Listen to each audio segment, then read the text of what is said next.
प्राचीन इतिहास से संबंधित हर एग्जाम में कुछ ना कुछ क्वेश्चन जरूर आते हैं। क्वेश्चन किसी भी रूप में आ सकता है और क्वेश्चन एग्जाम में से कोई क्वेश्चन नहीं छूटेगा आपका। इस तरह से कराया जाएगा आपको कंप्लीट कार्य। भारतीय अभिलेख भूविष्ककालीन मथुरा प्रस्थ स्तंभ लेख, और ये प्राप्त जो हुआ था मथुरा, और मथुरा पड़ता है यूपी में, और यूपी में कहां से प्राप्त हुआ था? 84 जैन मंदिर के निकट जो लाल कुआं था वहां से ये अभिलेख हमें प्राप्त हुआ था। और इसकी जो भूविष्ककालीन मथुरा प्रशस्ति स्तंभ जो लेख था उसकी जो लिपि थी ब्रह्म लिपि, और जो ब्रह्म लिपि होती है वो बाएं से दाईं ओर लिखी जाती है।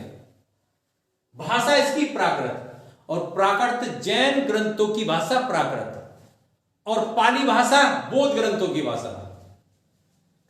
इसमें जो किस चीज का उल्लेख है? इसमें इस चीज का उल्लेख है, आटा पीसने वाले कारीगरों के पास धन जमा होता था। इसका इस स्तंभ में उसका उल्लेख है। जैसे बैंकों में धन जमा होता है तो यहां पर कोई उन्होंने संस्था खोल रखी थी, और तो इस संस्था के माध्यम से धन को जमा कराया जाता था, और वे आटा पीसने वाले कारीगर होते थे, उनके पास में धन जमा होता था, जैसे बैंकों में धन जमा होता था। यह जो अभिलेख है वर्तमान समय में मथुरा संग्रहालय में संरक्षित रखा गया है। अब क्वेश्चन बनता है कि भूविष्क शासक किस वंश के शासक थे?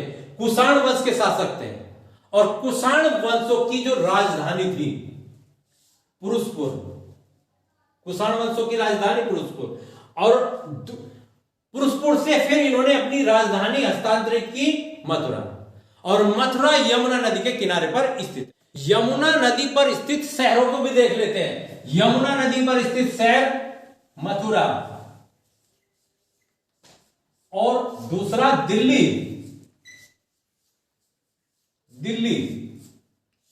और तीसरा है आगरा।